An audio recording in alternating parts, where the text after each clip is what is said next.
Hi friends, welcome back to Simpana YouTube channel. ಎಲ್ಲರೂ ಹೇಗಿದ್ದೀರಾ? ನನ್ನ ವಿಡಿಯೋನ ಫಸ್ಟ್ ಟೈಮ್ ನೋಡ್ತಾ ಇದ್ದರೆ ಸಬ್ಸ್ಕ್ರೈಬ್ ಮಾಡ್ಕೊಳ್ಳಿ, ಹಾಗೆ ಎಲ್ಲ ವಿಡಿಯೋಗಳಿಗೂ ಸಪೋರ್ಟ್ ಮಾಡ್ತಾರೆ. ಇವತ್ತು ನಾನು ಅದ್ಭುತವಾದ ಹಾಗಲಕಾಯಿ ಅದರ ಪಲ್ಯ ಹೇಗೆ ಮಾಡೋದು ಅಂತ ಹೇಳಿ ತೋರಿಸ್ತಾ ಇದ್ದೀನಿ. ಇದನ್ನು ಇಷ್ಟಪಡ್ದೇ ಇದ್ದವರು ಇಷ್ಟಪಡ್ತಾರೆ. ಈ ಥರ ಒಂದ್ಸಲಿ ಟ್ರೈ ಮಾಡಿ, ತುಂಬಾ ಟೇಸ್ಟು ಹಾಗೆ ತುಂಬ ಚೆನ್ನಾಗಿರುತ್ತೆ. ಹಾಗೆ ಮಕ್ಕಳು ಸಹ ಇಷ್ಟಪಟ್ಟು ತಿನ್ನುವಂತಹ ಹಾಗಲಕಾಯಿ ಪಲ್ಯನ ಹೇಗೆ ಮಾಡೋದು ಅಂತ ತೋರಿಸ್ತಾ ಇದ್ದೀನಿ. ನಾನಿಲ್ಲಿ ಫಸ್ಟು ಒಂದು ಅರ್ಧ kg ಹಾಗಲಕಾಯಿ ತೊಗೊಂಡಿದ್ದೀನಿ. ನಾನು ಇಲ್ಲಿ 3 ಹಾಗಲಕಾಯಿ ಆ್ಯಡ್ ಮಾಡ್ಕೊತಾ ಇದ್ದೀನಿ. ಇದನ್ನು ನೀಟಾಗಿ ತೊಳೆದು, ನೀರಿರಬಾರ್ದು, ನೀರಿಲ್ದೇ ಒರೆಸ್ಕೊಂಡು ಇವಾಗ ಕಟ್ ಮಾಡಿ ಇಟ್ಕೊತಾ ಇದ್ದೀನಿ. ಇನ್ನು ಆ ಕಡೆ ತುದಿ ಮತ್ತು ಈ ಕಡೆ ತುದಿ ಕಟ್ ಮಾಡಿ ಹಾಕ್ಕೊಂಡು ಇದನ್ನು ಕಟ್ ಮಾಡ್ಕೊಳ್ಬೇಕು.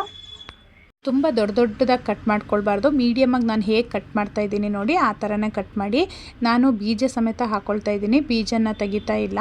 ಇದನ್ನು ಚೆನ್ನಾಗಿ ಎಣ್ಣೆಲಿ ಹುರಿತೀವಿ ಅಲ್ವಾ, ಹಾಗಾಗಿ ಬೀಜನೂ ತಿನ್ಬೋದು, ಏನೂ ಅನಿಸಲ್ಲ. ಅದನ್ನು ಕಟ್ ಮಾಡಿದ್ದನ್ನು ನಾನು ಒಂದು ಪಾತ್ರೆಗೆ ಹಾಕ್ಕೊಳ್ತಾ ಇದ್ದೀನಿ. ಆ ಪಾತ್ರೆಗೆ ಸ್ವಲ್ಪ ಉಪ್ಪು ಮತ್ತು ಅರಿಶಿನ ಹಾಕಿ ಚೆನ್ನಾಗಿ ಮಿಕ್ಸ್ ಮಾಡ್ಕೊಳ್ಬೇಕು. ಯಾಕೆ ಅಂದರೆ ಇದು ಒಂದು 5 ನಿಮಿಷ ಇಡಬೇಕು. ಇಟ್ಟಾಗ ಅದರಲ್ಲಿರೋದು ನೀರೆಲ್ಲ ಬಿಡುತ್ತೆ, ಕಹಿ ಅಂಶನೆಲ್ಲ ಹೋಗುತ್ತೆ. ಹಾಗಾಗಿ ನೋಡಿ, ಚೆನ್ನಾಗಿ ಮಿಕ್ಸ್ ಮಾಡ್ಕೊಳ್ತಾ ಇದ್ದೀನಿ. ನೋಡಿ, ಈ ಥರ ಚೆನ್ನಾಗಿ ಮಿಕ್ಸ್ ಮಾಡಿ ಒಂದು 5 ನಿಮಿಷ ಇಡಿ. ಅದನ್ನು ಪಕ್ಕಕ್ಕೆ ಇಟ್ಟಿದ ಮೇಲೆ ನಾವು ಏನು ಹುರ್ಕೊಳ್ಳೋಕೆ ಏನೇನು ಬೇಕು ಅದನ್ನು ತೊಗೊಳ್ತಾ ಇದ್ದೀನಿ.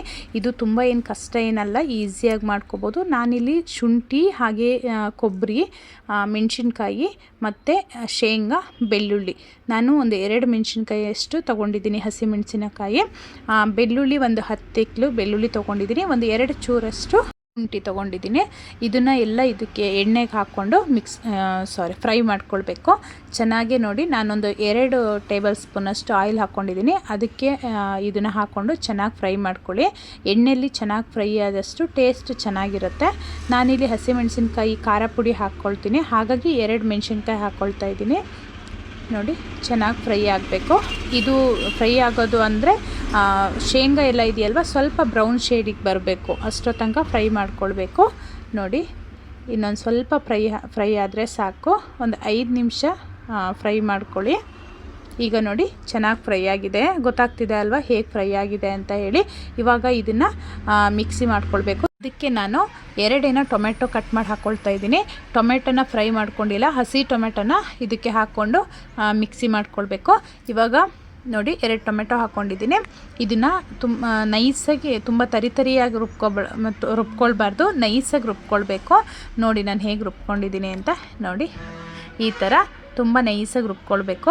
ಹಾಗೆ ನಾನು ಅದನ್ನು ಸೈಡಿಗೆ ಇಟ್ಕೊಂಡು ಇವಾಗ ನಾನು ಹಾಗಲಕಾಯಿ ನೆನೆಸಿಟ್ಟಿದ್ದೆ ಅಲ್ವಾ, ಅದನ್ನು ಚೆನ್ನಾಗಿ ಹಿಂಡ್ಕೊಳ್ಬೇಕು, ಅಂದರೆ ರಸ ತಗೊಳ್ಬೇಕು. ನೋಡಿ ನಾನು ಹೇಗೆ ತಗೊಳ್ತಾ ಇದ್ದೀನಿ. ನೋಡಿ, ಈ ಥರ ರಸ ತೆಗಿಬೇಕು. ಇದು ಕಹಿ ಅಂಶ ಎಲ್ಲ ಹೋಗುತ್ತೆ. ಅಂದರೆ ನಮ್ಮ ಮನೇಲಿ ಕಹಿ ತಿನ್ನಲ್ಲ ಅಂತ ಅಷ್ಟೇ. ಯಾರಾದರೂ ಮನೇಲಿ ಕಹಿ ತಿಂತಾರೆ, ಅವರು ಹಾಕ್ಕೊಳ್ಬೋದು. ನಮ್ಮ ಮನೇಲಿ ಮಕ್ಕಳೆಲ್ಲ ತಿನ್ನಲ್ಲ, ಅದಕ್ಕೋಸ್ಕರ ನಾನು ಈ ಥರ ತೆಗೆದು ಮಾಡ್ತಾಯಿದ್ದೀನಿ. ಇದು ಯಾರ್ಯಾರ ಮನೇಲಿ ಕಹಿ ತಿನ್ನೋದಿಲ್ವೋ ಅವರಿಗೆ ಈ ಥರ ಪಲ್ಯ ಮಾಡಿಕೊಡಿ, ನಿಜವಾಗ್ಲೂ ಚೆನ್ನಾಗಿರುತ್ತೆ. ಒಂದ್ಸಲಿ ಮಾಡಿ ಟ್ರೈ ಮಾಡಿ, ನನಗೆ ಕಾಮೆಂಟ್ ಮಾಡಿ ತಿಳಿಸಿ ಹೇಗಿತ್ತು ಅಂತ ಹೇಳಿ. ನಾನು ಇವಾಗ ರಸ ಎಲ್ಲ ತೆಗೆದಿದ್ದೆ ಅಲ್ವಾ, ಅದನ್ನು ಅದೇ ಬಾಣಲಿಗೆ, ನಾನು ಏನು ಹುರ್ಕೊಂಡಿದ್ದೆ ಅಲ್ವಾ ಅದೇ ಬಾಣಲಿಗೆ ಹಾಗಲಕಾಯಿನ ಹಾಕ್ಕೊಂಡು ಫ್ರೈ ಮಾಡ್ಕೊಳ್ತಾ ಇದ್ದೀನಿ. ಇದು ಕೂಡ ಚೆನ್ನಾಗಿ ಫ್ರೈ ಆಗಬೇಕು. ಆಮೇಲೆ ಇದನ್ನು ಜಾಸ್ತಿ ಬೇಯಿಸಲ್ಲ, ಹಾಗಾಗಿ ಇದರಲ್ಲೇ ಸ್ವಲ್ಪ ಒಂದು 5 ನಿಮಿಷ ಚೆನ್ನಾಗಿ ಫ್ರೈ ಮಾಡ್ಕೊಳ್ಬೇಕು. ಅದರಲ್ಲಿರೋ ಬೀಜಗಳೆಲ್ಲ ನೋಡಿ ಚೆನ್ನಾಗಿ ಎಣ್ಣೆಲಿ ಫ್ರೈ ಆಗೋದ್ರಿಂದ ತಿನ್ನೋಕ್ಕೆ ತುಂಬ ಚೆನ್ನಾಗಿರುತ್ತೆ. ಅಂದರೆ ಅನ್ಸೋದೇ ಇಲ್ಲ, ಕಹಿ ಅಂತಲೇ ಅನಿಸಲ್ಲ. ಇದ್ರದ್ದು ಗಸಿನೂ ಅಷ್ಟೇ ತುಂಬ ಚೆನ್ನಾಗಿರುತ್ತೆ. ಚಪಾತಿ ಜೊತೆಗಂತೂ ಸಖತ್ತಾಗಿರುತ್ತೆ. ರೊಟ್ಟಿ, ಚಪಾತಿ ಯಾವುದ್ರ ಜೊತೆನಾದರೂ ಮಾಡ್ಕೋಬೋದು. ಹಾಗೆ ಬಿಸಿ ಅನ್ನದ ಜೊತೆಗೂ ಸಮೇತ ಚೆನ್ನಾಗಿರುತ್ತೆ. ಈಗ ನೋಡಿ, ಅದು ಫ್ರೈ ಆದಮೇಲೆ ಅದನ್ನು ತೆಗೆದಿಟ್ಕೊಂಡಿದ್ದೀನಿ. ಈಗ ನಾನು ಅದೇ ಪ್ಯಾನಿಗೆ, ನಾನು ಏನು ಹಾಗಲಕಾಯಿ ಹುರ್ಕೊಂಡಿದ್ದೆ ಅಲ್ವಾ ಅದೇ ಪ್ಯಾನಿಗೆ 1 ಸ್ಪೂನು ಸಾಸಿವೆ, ಹಾಗೆ 1 ಸ್ಪೂನು ಜೀರಿಗೆ, ಹಾಗೆ 1.5 ಈರುಳ್ಳಿ ಕಟ್ ಮಾಡಿ ಇಟ್ಕೊಂಡಿದ್ದೀನಿ ನಾನು. ನಿಮಗೆ ನಮಗೆ ಜಾಸ್ತಿ ಜನ ಇದ್ದಾರೆ, ನಮಗೆ ಜಾಸ್ತಿ ಬೇಕು ಅನ್ನೋದಾದರೆ ಜಾಸ್ತಿ ಈರುಳ್ಳಿ ಹಾಕ್ಕೊಂಡು ಮಾಡ್ಕೊಳ್ಬೋದು. ನಮಗೆ ಜಾಸ್ತಿ ಬೇಡ, ಹಾಗಾಗಿ ಸ್ವಲ್ಪ ಮಾಡ್ಕೊಳ್ತಾ ಇದ್ದೀನಿ. ಹಾಗಲಕಾಯಿ ಸ್ವಲ್ಪ ಇದೆ, ಗಸಿ ಜಾಸ್ತಿ ಮಾಡ್ಕೊಳ್ಬೋದು ಅಂದರೂ ತೊಂದರೆ ಇಲ್ಲ. ಹಾಗಲಕಾಯಿ ಸ್ವಲ್ಪ ಇದ್ದರೂ ಗಸಿ ಜಾಸ್ತಿ ಮಾಡ್ಕೊಳ್ಬೋದು, ಚೆನ್ನಾಗಿರುತ್ತೆ. ಇವಾಗ ಈರುಳ್ಳಿ ಫ್ರೈ ಆಗಿದೆ. ಇವಾಗ ನಾನು ಇದಕ್ಕೆ ಮಸಾಲನ ಆ್ಯಡ್ ಮಾಡ್ಕೊಳ್ತಾ ಇದ್ದೀನಿ. ನಾನು ಏನೇನು ಹಾಕ್ಕೊಳ್ತಾ ಇದ್ದೀನಿ ಅಂದರೆ, ನಾನು ಖಾರ ಪುಡಿ, ಹಾಗೆ ಧನಿಯಾ ಪೌಡರು, ಅರಿಶಿನ ಪುಡಿ, ಇದು ಸಾಂಬಾರು ಪೌಡ್ರು, ಮನೆಯಲ್ಲೇ ಮಾಡಿದ್ದಂಥ ಸಾಂಬಾರು ಪೌಡ್ರನ್ನ ಆ್ಯಡ್ ಮಾಡ್ಕೊಳ್ತಾ ಇದ್ದೀನಿ. ನೀವು ಕೂಡ ಅಂಗಡೀಲಿ ಸಿಗೋವಂಥ ಪುಡಿನೇ ಹಾಕ್ಕೊಳ್ಬೋದು. ನಾನಿದು ನಮ್ಮ ಅಕ್ಕ ಮಾಡಿ ಕೊಟ್ಟು ಕಳಿಸಿದ್ರು, ಹಾಗಾಗಿ ಅದನ್ನೇ ಆ್ಯಡ್ ಮಾಡ್ಕೊಳ್ತಾ ಇದ್ದೀನಿ. ಇದು ಚೆನ್ನಾಗಿ ಫ್ರೈ ಆಗಬೇಕು, ಎಣ್ಣೆಯಲ್ಲಿ ಚೆನ್ನಾಗಿ ಫ್ರೈ ಆಗಬೇಕು. ನೋಡಿ ಇವಾಗ ಫ್ರೈ ಆಗಿದ್ದು ಗೊತ್ತಾಗ್ತಾ ಇದೆ ಅಲ್ವಾ. ಈಗ ನಾನು ರುಬ್ಬಿಟ್ಕೊಂಡಿದ್ದೆ ಅಲ್ವಾ ಮಸಾಲೆನ, ಆ ಮಸಾಲೆನ ಹಾಕ್ಕೊಂಡು ಮಿಕ್ಸ್ ಮಾಡ್ಕೊಳ್ತಾ ಇದ್ದೀನಿ. ಇದು ಏನು ಎಣ್ಣೆಲಿ ಫ್ರೈ ಆಗಿರೋದ್ರಿಂದ ಇದು ಏನು ಜಾಸ್ತಿ ಫ್ರೈ ಆಗೋಳೋ ಅವಶ್ಯಕತೆ ಏನಿಲ್ಲ. ಅದಕ್ಕೆ ಸ್ವಲ್ಪ ಒಂದು ಲೋಟದಷ್ಟು ನೀರು ಹಾಕ್ಕೊಳ್ಬೇಕು. ನಿಮಗೆ ಗೊತ್ತಾಗುತ್ತೆ ಎಷ್ಟು ಹದ ಎಷ್ಟು ಬೇಕು ಅಂತ ಹೇಳಿ. ನಾನು ಇನ್ನೊಂದು ಸ್ವಲ್ಪ ನೀರು ಹಾಕ್ಕೊಂಡು ಚೆನ್ನಾಗಿ ಅದನ್ನು ಮಿಕ್ಸ್ ಮಾಡ್ಕೊಳ್ತೀನಿ.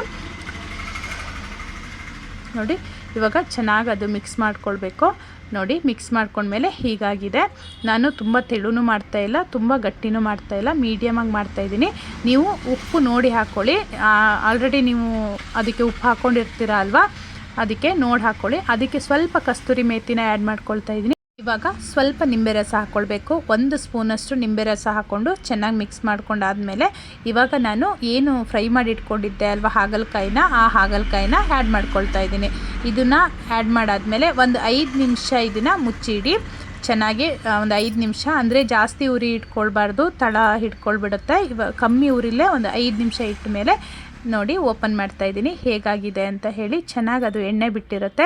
ನಿಜವಾಗ್ಲೂ ತುಂಬಾ ಚೆನ್ನಾಗಿರುತ್ತೆ, ಟೇಸ್ಟಿಯಾಗಿರುತ್ತೆ. ರೊಟ್ಟಿ ಚಪಾತಿ ಜೊತೆಗೆ ತುಂಬ ಚೆನ್ನಾಗಾಗುತ್ತೆ. ಹಾಗೆ ಬಿಸಿ ಅನ್ನಕ್ಕೂ ಕೂಡ ನೀವು ಒಂದ್ಸಲಿ ಟ್ರೈ ಮಾಡಿ ಹೇಗಾಗಿದೆ ಅಂತ ಹೇಳಿ ಕಾಮೆಂಟ್ ಮಾಡಿ ತಿಳಿಸಿ. ಈಗ ಲಾಸ್ಟಲ್ಲಿ ಸ್ವಲ್ಪ ಕೊತ್ತಂಬರಿ ಸೊಪ್ಪನ್ನ ಆ್ಯಡ್ ಮಾಡ್ಕೊಳ್ತಾ ಇದ್ದೀನಿ.